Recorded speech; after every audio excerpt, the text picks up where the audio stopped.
சீட்டுக்கு அடியில சிலிண்டர் வச்சிருக்காங்களே, வெடிச்சா என்னப்பா ஆவுறது அப்படின்னு நேத்தி நம்ம போஸ்ட் பண்ண பஜாஜோட சிஎன்ஜி பைக்கான ஃப்ரீடம் 125ல நிறைய பேர் வந்து கமெண்ட் பண்ணியிருந்தீங்க.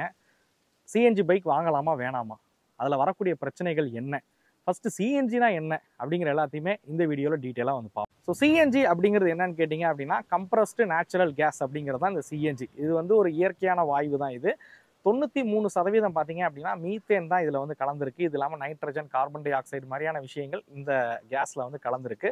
ரொம்பவே ஒரு லைட்டரான ஒரு கேஸ் அப்படின்னே சொல்லலாம் சிஎன்ஜியை பொறுத்த வரைக்கும். அதாவது அட்மாஸ்பியர் ஏரோட பார்த்தீங்க அப்படின்னா ஈஸியாக கரையக்கூடிய ஒரு கேஸ் அப்படின்னு கூட சொல்லலாம் இந்த கேஸை பொறுத்த வரைக்கும். நிறைய பேர் கேட்ட கேள்வி சிலிண்டர் வெடிக்குமா அப்படிங்கிறது தான். ஃபர்ஸ்ட் புரிஞ்சுக்குங்க, இந்த சிலிண்டர் பார்த்தீங்க அப்படின்னா அவ்வளோ சீக்கிரம் உடையக்கூடிய ஒரு சிலிண்டர் கிடையாது. ஃபுல்லாமே வந்து சிங்கிள் மோல்டிங்கில் வந்து செய்யப்பட்ட ஒரு சிலிண்டர். எல்பிஜி சிலிண்டர் கூட பார்த்தீங்கன்னா பற்ற வச்சுருப்பாங்க, ஸோ வெல்டு வந்து பண்ணியிருப்பாங்க. பட் இந்த சிலிண்டர் வந்து சிங்கிள் மோல்டிங்கில் செய்யக்கூடிய ஒரு சிலிண்டராக தான் இருக்கும். திக்னஸ் அப்படிங்கிறது 5 mm திக்னஸ் உடையக்கூடிய ஒரு சிலிண்டராக இருக்கும். ஏகப்பட்ட டெஸ்ட் பண்ணி தான் அந்த சிலிண்டரையே வந்து உருவாக்குறாங்க அப்படின்னு சொல்லலாம். அதனால அந்த சிலிண்டருக்குள்ளே அடைக்கக்கூடிய கேஸ் அப்படிங்கிறது அவ்வளோ சீக்கிரம் வெடிக்கக்கூடிய அபாயத்தில் இருக்காது. அப்படியே சிலிண்டர்லேருந்து லீக்கேஜ் ஆணுச்சு அப்படின்னாலும் இந்த அட்மாஸ்பியர் ஏரோட ஈஸியாக கரையக்கூடிய ஒரு வாயு தான் இந்த சிஎன்ஜி அப்படிங்கிறது. ஸோ அதனால் வெடிக்குமோ இல்லை ஃபயர் ஆகுமோன்ற பயம் இந்த வெஹிக்கிளை பொறுத்த வரைக்கும் இருக்க வேணாம் அப்படின்னே சொல்லுவேன். ஸோ குறிப்பாக சொல்லணும்னா எல்பிஜியை விட இது ரொம்பவே சேஃபஸ்டான ஒரு கேஸ் அப்படின்னு சொல்லலாம் சிஎன்ஜியை பொறுத்த வரைக்கும். அதே மாதிரி சேஃப்டின்னு பேசும்போது 11 சேஃப்டி டெஸ்ட்டை கடந்து தான் இந்த வெஹிக்கிளை விற்பனைக்கு கொண்டு வந்திருக்கோம் அப்படின்னாங்க. ஆக்சுவலாக நான் ஈவெண்ட்டுக்கு போகிறதுக்கு முன்னாடியே நான் யோசிச்சுக்கிட்டு இருந்தது என்னன்னு கேட்டிங்கன்னா, நம்ம கார் அளவுக்கு வந்து பைக்கை வந்து ரொம்ப பாதுகாப்பாக வந்து மெயின்டைன் பண்ண மாட்டோம். ஸ்டாண்டு சரியாக போகலன்னா கீழே விழுவுறதா இருக்கட்டும், இல்லை மழை நேரத்தில் சின்னதாக சறுக்கி விழுவுறதா இருக்கட்டும், இது மாதிரிலாம் நிறைய வந்து பைக்ஸில் வந்து நடக்கும். அப்படி நடக்கும்போது அவங்க ஃபிட் பண்ணியிருக்க இந்த வேல்வாக இருக்கட்டும், இல்லை ஃபிட் பண்ணியிருக்க டேங்காக இருக்கட்டும், இதெல்லாம் லூஸ் ஆகிறதுக்கான வாய்ப்பு அதிகமாக இருக்குமே. இதை எப்படி அவங்க ஃபிக்ஸ் பண்ண போகிறாங்க அப்படின்றது போல் நான் யோசித்தேன். அவங்க ஈவெண்ட்லேயே அதுக்கான ஒரு விளக்கம் வந்து கொடுத்துட்டாங்க.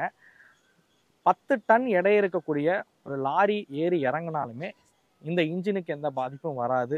இது வால்வ்ஸ் வந்து எந்த பாதிப்பும் வராது. ப்ரெஷர் கேஜுக்கு எந்த பாதிப்பும் வராதுன்றது போல் அவங்க ஈவெண்ட்லேயே வந்து குறிப்பிட்டிருக்காங்க. நம்ம எப்படியெல்லாம் பைக்கை கீழே போடுவோமோ அது மாதிரிலாம் கீழே போட்டு ஒரு டெஸ்ட் வந்து அவங்க பண்ணியிருக்காங்க. ஸோ அதனால் அந்த விஷயத்துலேயும் நீங்கள் பயப்பட வேணாம். ஸோ ஒரு சேஃபஸ்டான பைக்காக தான் ஃப்ரீடம் 125 உருவாக்கியிருக்காங்க.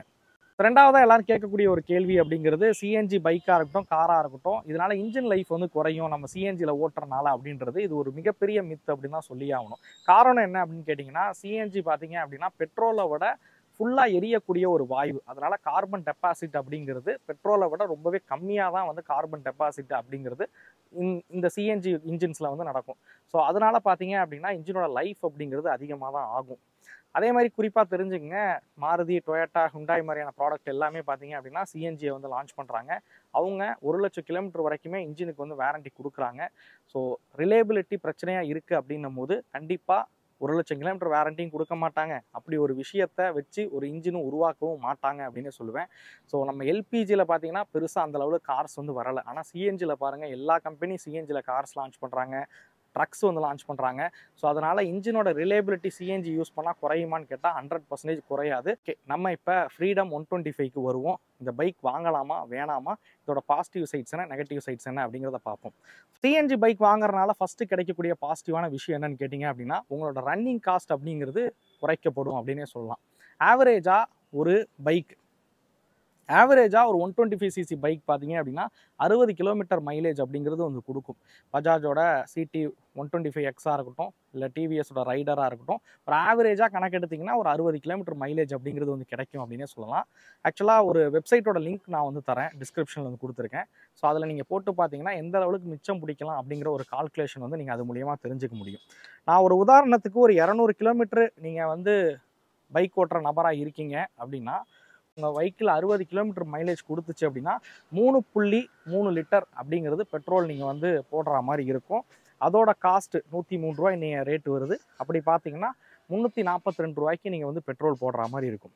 நீங்கள் சிஎன்ஜி பைக் யூஸ் பண்ணுறீங்க, அதே 200 கிலோமீட்டர் வெஹிக்கிள் ரன் பண்ணுறீங்க அப்படின்னும் போது 99 கிலோமீட்டர் உங்களுக்கு மைலேஜ் அப்படின்றது கொடுத்துச்சுன்னா வெறும் 2 கிலோ தான் வந்து சிஎன்ஜி அப்படிங்கிறது வந்து உங்களுக்கு ஒரு நாளைக்கு வந்து செலவாகும். சிஎன்ஜியோட அதிகபட்ச விலை வந்து இப்போ 85 ரூபா வரைக்கும் விலை வந்து இருக்குது. நான் கோயம்புத்தூர் சென்னை சைட்லாம் பார்த்தப்ப 85 ரூபா வரைக்கும் ப்ரைஸ் வந்து பண்ணியிருக்காங்க. எங்கள் ஊர் சைடு வந்து 79 ரூபா தான் வந்து வருது. ஸோ அதிகபட்சமாக 85 ரூபான்னு கொடுத்தாலும் நீங்கள் 117 ரூபா, சாரி, அதிகபட்சமாக 85 ரூபா போட்டு நீங்கள் சிஎன்ஜி ஃபில் பண்ணாலும் நீங்கள் 171 ரூபா தான் சிஎன்ஜிக்கு வந்து செலவு பண்ணுவீங்க. ஸோ அதனால் கிட்டத்தட்ட 50% உங்களால் சேமிக்க முடியும் அப்படின்னு சொல்லலாம். நீங்கள் ஒரு நாளைக்கு 173 ரூபா தான் சிஎன்ஜி பைக் ஓட்டினா செலவு பண்ணுவீங்க. இதே பெட்ரோல் போட்டு பைக் ஓட்டினீங்க அப்படின்னா 342 ரூபா வந்து செலவு பண்ணுவீங்க. 171 ரூபா பக்கம் பார்த்தீங்க அப்படின்னா உங்களால் ஒரு நாளைக்கு சேமிக்க முடியும். ஸோ இதுதான் சிம்பிளாக சொல்லணும் அப்படின்னா சிஎன்ஜி பைக் வாங்குறனால உங்களால் ரன்னிங் காஸ்ட்டை வந்து கண்டிப்பாக குறைக்க முடியும். ரெண்டாவதாக வந்து எமிஷன் வந்து சொல்லலாம். கார்பன் டை ஆக்சைடு பார்த்தீங்கன்னா பெட்ரோலோட கம்பேர் பண்ணும்போது 10லேருந்து 15% தான் இந்த வெஹிக்கிள் வந்து வெளிவரும். ஸோ அதை சுற்றுச்சூழலுக்கும் ஒரு பாதுகாப்பு அப்படின்னு சொல்லலாம். மூணாவதாக மாதிரி மெயின்டெனிங் காஸ்ட் வந்து கம்மி அப்படிங்கிறதையும் வந்து சொல்லியாச்சு. ரெண்டாவதாக பார்த்தீங்க அப்படின்னா இன்ஜினோட லைஃபும் இதனால் அதிகரிக்கும் அப்படிங்கிறதையுமே நான் ஃபஸ்ட்டே குறிப்பிட்டிருந்தேன். அது மாதிரி சிஎன்ஜியும் போட்டு இந்த வெஹிக்கிளை ரன் பண்ண முடியும். தேவைப்படும் போது பெட்ரோலும் நீங்கள் போட்டு வந்து ரன் பண்ணவும் முடியும். இது வந்து ஒரு பை ஃபியூல் வெஹிக்கிள் அப்படின்னு சொல்லலாம். சிஎன்ஜி வெஹிக்கிளை பொறுத்த வரைக்கும் நீங்கள் பெட்ரோலும் போடலாம், சிஎன்ஜியும் போடலாம். ஸோ அடுத்ததாக சிஎன்ஜி பைக் வாங்கினீங்க அப்படின்னா நீங்கள் ஃபேஸ் பண்ணுற பிரச்சனைகள் என்னவா இருக்கும் அப்படின்றத சொல்கிறேன். ஆஸ் அ சிஎன்ஜி கார் யூஸராக நான் நிறைய விஷயங்கள் வந்து ஃபேஸ் பண்ணியிருக்கேன். அதில் ஒரு சில விஷயங்களை நான் சொல்ல விரும்புகிறேன். ஸோ ஃபஸ்ட்டு விஷயம் சிஎன்ஜியோட அவைலபிலிட்டி தான். நிறைய ஸ்டேஷன்ஸில் வந்து சிஎன்ஜி போர்டு மாட்டியிருக்காங்க, ஆனால் சிஎன்ஜி வந்து கிடைக்கவே மாட்டேங்குது அப்படின்னு தான் சொல்லணும். நான் இதை நிறைய சமயங்களில் வந்து ஃபேஸ் பண்ணியிருக்கேன். இன்னொன்று, அப்படியே சிஎன்ஜி கிடைச்சாலும் அதில் பெரிய க்யூ இருக்குது. ஸோ கோயம்புத்தூர் சென்னை சைட்லாம் பார்த்தீங்க அப்படின்னா சிஎன்ஜி ஆட்டோஸ் வந்து அதிகமாக வந்து ஓடுது. ஒரு 30 ஆட்டோ நிற்கிது. காலையிலலாம் நீங்கள் போய் ஃபியூல் ஃபில் பண்ணணுன்னு போனீங்கன்னா ஒரு 30 ஆட்டோ வந்து நிற்கிது. ஸோ அது கொஞ்சம் கஷ்டமாகவே இருக்குது அப்படின்னு சொல்லலாம். சிஎன்ஜி பங்கோட அவைலபிலிட்டி ரொம்ப கம்மியாக இருக்குது. சிஎன்ஜி கிடைக்கிறதும் பார்த்தீங்க அப்படின்னா ரொம்பவே கம்மியாக இருக்குது அப்படின்னு சொல்லலாம். ஸோ இதுதான் நான் ஃபஸ்ட்டு ப்ராப்ளமாக ஃபேஸ் பண்ணுற விஷயம், இந்த விஷயம்தான். ஸோ ரெண்டாவதாக பார்த்தீங்க அப்படின்னா ரேஞ்ச். ஸோ எல்லாரும் குறிப்பாக மைனஸாக சொன்னது என்னென்னா 2 கிலோ தான் வந்து சிஎன்ஜி டேங்க் வந்து கொடுக்குறாங்க, அது ரொம்ப ரொம்ப ரொம்ப கம்மி அப்படின்றத வந்து சொல்லியிருந்தாங்க. நான் ஒத்துக்கிறேன், 2 கிலோ தான் டேங்க் வந்து கொடுத்துருக்காங்க, அது ரொம்ப கம்மி தான். ஆனால் வேறு வழி கிடையாது பஜாஜை பொறுத்த வரைக்கும். ஏன்றதை நான் சொல்கிறேன். என் காரில் பயன்படுத்தியிருக்கிறது இருக்கிறதுலே பெரிய டேங்க்கு, 60 லிட்டர் வாட்டர் கெப்பாசிட்டி இருக்கக்கூடிய டேங்க்கு. அதில் நான் கேஸ் ஃபில் பண்ணும் போதே 8.5 கிலோ தான் கேஸ் வந்து எனக்கு பிடிக்கும். ஒரு தடவை நான் கேஸ் ஃபில் பண்ணேன் அப்படின்னா அதிகபட்சமாக என்னால் பார்த்தீங்க அப்படின்னா ஒரு 200 கிலோமீட்டர் தான் வந்து பயணிக்க முடியும். நான் ஃபஸ்ட்டே சொன்ன மாதிரி சிஎன்ஜி பைக் 100 கிலோமீட்டர் மைலேஜ் கொடுத்துச்சு அப்படின்னா இவங்க கொடுக்கக்கூடிய 2 கிலோ சிலிண்டரை வச்சு நம்மளால் 200 கிலோமீட்டர் வந்து பயணிக்க முடியும். ஸோ காரில் 200 கிலோமீட்டர் போக முடியும். அதே மாதிரி தான் பைக்கை பொறுத்த வரைக்கும் நம்மளால் 200 கிலோமீட்டர் வந்து போக முடியும்.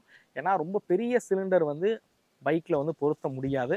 அதனால தான் அவங்க சின்ன சிலிண்டராக வந்து பொருத்தியிருக்காங்க. ஸோ ஈச் 200 கிலோமீட்டர் ஒன்ஸு நீங்கள் ஃபியூல் வந்து ஃபில் பண்ணுற மாதிரி இருக்கும். இதே ஒரு பெட்ரோல் வெஹிக்கிளாக இருந்துச்சுன்னா ஒரு 10 லிட்டர் டேங்க் கெப்பாசிட்டி உங்களுக்கு 60 கிலோமீட்டர் கொடுக்குதுன்னா ஒன்ஸ் ஃபில் பண்ணால் நீங்கள் 600 கிலோமீட்டர் வந்து ட்ராவல் பண்ணலாம். பட் சிஎன்ஜியை பொறுத்த வரைக்கும் நீங்கள் அடிக்கடி சிஎன்ஜி ஃபில் பண்ணுற மாதிரி இருக்கும். இது ரெண்டாவதாக இருக்கக்கூடிய ஒரு மிகப்பெரிய ப்ராப்ளம் அப்படின்னு சொல்லலாம். ஸோ மூணாவதாக இருக்க பிரச்சனை என்னன்னு கேட்டிங்க அப்படின்னா சர்வீஸ் டெக்னீஷியனுக்கு ஃபஸ்ட்டு ட்ரைனிங் கொடுங்க அப்படின்னு சொல்லுவேன். ஸோ இது பஜாஜாக இருக்கட்டும் இல்லைனா சிஎன்ஜி கார்ஸாக இருக்கட்டும், இவங்க எல்லாருக்குமே நான் கேட்டுக்கக்கூடிய ஒரு விஷயம்தான். ஏன்னா சமீபத்தில் என்னோட நண்பர் வந்து ஒரு சிஎன்ஜி கார் வந்து வாங்கியிருந்தார். அந்த காரில் பிரச்சனை, அந்த சிஎன்ஜி ரிலேட்டடாக ஒரு பிரச்சனை வந்து வந்துச்சு. ரொம்ப ரேராக வரக்கூடிய கம்ப்ளைண்ட் தான். ஸோ அதை கொண்டு போய் ஷோரூமில் விட்டு கேட்டதுக்கு அவங்க என்ன சொன்னாங்க அப்படின்னா, இது சிஎன்ஜி கார் சார், எங்களுக்கு வந்து பெட்ரோல் கார்ஸ் தான் வந்து சர்வீஸ் பார்க்க தெரியும், சிஎன்ஜி கார்ஸ் எங்களுக்கு தெரியாது, இதுக்கு டெக்னீஷியன் அங்கேருந்து வந்து தான் பார்க்கணும், அவங்க பிராண்ட்லேருந்து வந்து தான் வந்து பார்க்கணும் அப்படின்றது போல் சொல்லியிருந்தாங்க. ஸோ இப்போ நான் சொல்லக்கூடியதும் இதே தான். சிஎன்ஜி பைக்ஸ் நீங்கள் லான்ச் பண்ணுறது பிரச்சனை கிடையாது. சிஎன்ஜி பைக்கை சர்வீஸ் பார்க்குறதுக்கு டெக்னீஷியனை ஹையர் பண்ணுங்கள், அவங்களுக்கு ட்ரைனிங்ஸ் அப்படிங்கிறது வந்து கொடுங்க. ஸோ ஏதோ ஒரு கம்ப்ளைண்ட் அப்படின்னா கொண்டு போய் கொடுத்தா அதை சீக்கிரம் ரெக்டிஃபை பண்ணி கொடுங்க அப்படின்னே சொல்லுவேன். அதனால் நான் சொல்கிறது என்ன அப்படின்னா டெக்னீஷியனுக்கு ட்ரைனிங் கொடுங்க. ஸோ அடுத்ததாக பார்த்தீங்க அப்படின்னா என்ன தான் மெயின்டெனிங்ஸ் எல்லாமே சிஎன்ஜி பைக்ஸ் கம்மியாக இருந்தாலும் பொதுவாக பைக் அப்படிங்கிறது வந்து துருப்பிடிக்கக்கூடிய ஒரு பொருள். ஸோ ஈஸியாக வந்து இந்த ஃப்ரேம் எல்லாமே வந்து ரஸ்ட் ஆகும். நான் நேத்தி அந்த ஃப்ரீடம் பைக்லேயே பார்க்கும்போது எப்படி இருந்துச்சுன்னா அந்த சிலிண்டரை ப்ளேஸ் பண்ணுறதுக்கு நிறையா கிளாம்ஸ் எல்லாம் போட்டு அந்த சிலிண்டரை வந்து ஒரு நிலையாக இருக்கிற மாதிரி வந்து ப்ளேஸ் பண்ணியிருந்தாங்க. ஸோ அதெல்லாம் சீக்கிரம் துருப்பிடிக்கிறதுக்கான வாய்ப்பு அதிகமாக இருக்குது. ஸோ இதனால் நான் என்ன சொல்கிறேன் அப்படின்னா சிஎன்ஜி பைக் வாங்கக்கூடிய பைக் ஓனர்ஸ் வந்து கண்டிப்பாக நீங்கள் சிஎன்ஜியை வந்து அந்த ஃப்ரேம்ஸு எல்லாமே துருப்பிடிக்காமல் இருக்கா, அந்த டேங்க்லாம் வந்து ஷேக் ஆகாமல் இருக்கா அப்படிங்கிறத கண்டிப்பாக நீங்கள் வந்து அட்லீஸ்ட் ஒரு வருஷத்துக்கு ஒரு ட்ரிப்பாவது பார்க்கணும் அப்படின்னே சொல்லுவேன். இன்னொரு ஒரு முக்கியமான விஷயம், சிஎன்ஜி சிலிண்டரை 3 வருஷத்துக்கு ஒன்ஸ் நீங்கள் சர்வீஸ் அப்படிங்கிறத வந்து பார்க்கணும். இது பெருசாக கார்ஸுக்கே யாரும் சொல்கிறது கிடையாது. ஸோ நான் இப்போ கேட்ட வரைக்கும் சிஎன்ஜி சிலிண்டரை பார்த்தீங்க அப்படின்னா 3 இயர்ஸ் ஒன்ஸு அதை ரீப்ளேஸ் பண்ணி அதில் எதாவது ரஸ்ட் ஆகிருக்கா, அதில் எதாவது லீக்கேஜ் இருக்கா, லைன்ஸில் எதாவது லீக்கேஜ் இருக்கா அப்படிங்கிறத வந்து கண்டிப்பாக பார்க்கணும். ஸோ கார் வச்சுருக்கீங்க அப்படின்னாலுமே, சிஎன்ஜி கார் வச்சுருக்கீங்க அப்படின்னாலுமே அதை கண்டிப்பாக வந்து செக் பண்ணுங்கள். சிஎன்ஜி பைக் வாங்கினீங்க அப்படின்னாலுமே 3 இயர்ஸ் ஒன்ஸு அந்த வேல்வ்ஸ்லாம் கரெக்டாக இருக்கா, ப்ரெஷர் கேஜ் கரெக்டாக ஒர்க் ஆகுதா, இல்லை சிலிண்டரில் எதாவது ரஸ்ட் ஆகிருக்கா, சிலிண்டர் எதாவது லீக் இருக்கான்றதை கண்டிப்பாக உறுதிப்படுத்திக்கிங்க அப்படின்னே சொல்லுவேன். இதுதான் சிஎன்ஜியில் இருக்கக்கூடிய பாசிட்டிவ் சைட், நெகட்டிவ் சைட்ஸ். ஆக்சுவலாக நேற்று ஈவெண்ட்டில் இதெல்லாம் பேசணும்னு நினச்சேன், என்னால் பேச முடியல. அதனால தான் இப்போ இந்த வீடியோ வந்து பதிவு பண்ணியிருக்கேன். ஸோ நான் சொன்ன விஷயங்களை வச்சு நீங்கள் சிஎன்ஜி வெஹிக்கிள் வாங்கலாமா வேணாமான்றதை நீங்கள் வந்து முடிவு பண்ணிக்கலாம் அப்படின்னு நினைக்கிறேன்.